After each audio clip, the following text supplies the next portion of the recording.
Audition ఇచ్చినప్పుడు వాళ్ళు తెలంగాణ స్లాంగ్‌లో ఏమైనా చెప్తారా అంటే, "ఆ! చెప్తాను" అని అన్నాను. ఏం చెప్తారంటే, "ఒక కథ చెప్తాను" అన్నాను. ఆ! కథ చెప్తాను అని ఒక కథ చెప్పాను. చిన్న కథ. ఏ కథ చెప్తారా? సరదాగా. సింపుల్‌గా అంటే ఆడిషన్ ఇచ్చిన కథ ఏంటంటే, 'లగీ లంకీ రాజా అంతా కొంతవాల చార్మినార్ అంటగట్టు ఢిల్లీ దర్వాజా బంద్' అదేంటి? ఇది కథ. ఇది ఇదొక 4 లైన్లురా. ఇందులో ఈ 4 లైన్‌లలో ఒక కథ ఉంది.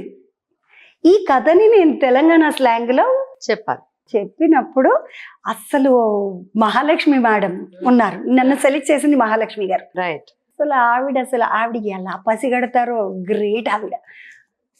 ఆవిడ అదంతా చెప్పిన తర్వాత నేను ఇలా మంచి చుడిదార్ వేసుకొని కలర్ఫుల్‌గా, బ్యూటిఫుల్‌గా లిప్‌స్టిక్ వేసుకొని పొయ్యి మరీ చెప్పాను. చెప్తే ఆవిడకి నాలో ఏం కనిపించిందో అర్థం కాలేదు కానీ కట్ చేస్తే నేను చంద్రవని వచ్చాను. అది కదా. నా బొట్టు, నా హెయిర్ స్టైల్, నా కనకాంబరాలు, నా చేతి దండగడియాలు, కాళ్ళ కడియాలు, పట్టీలు, ఇక్కడ దిష్టి చుక్క ఒకటి చంద్రవకి, ముడి, కనకాంబరం. నాకున్న ఈ పుట్టుమచ్చని మేకప్ లో కవర్ చేసి ఇక్కడ పుట్టుమచ్చ అంటే అది కొంచెం పెద్దగానే పెట్టారు. అవును, పెద్దగానే పెట్టారు. అండ్ అంటే నేను అడిగాను, మేడం నాకు ఇక్కడ ఉంది కదా, ఎందుకు మీరు మళ్ళీ ఇదే పెద్దగా చేద్దామంటే,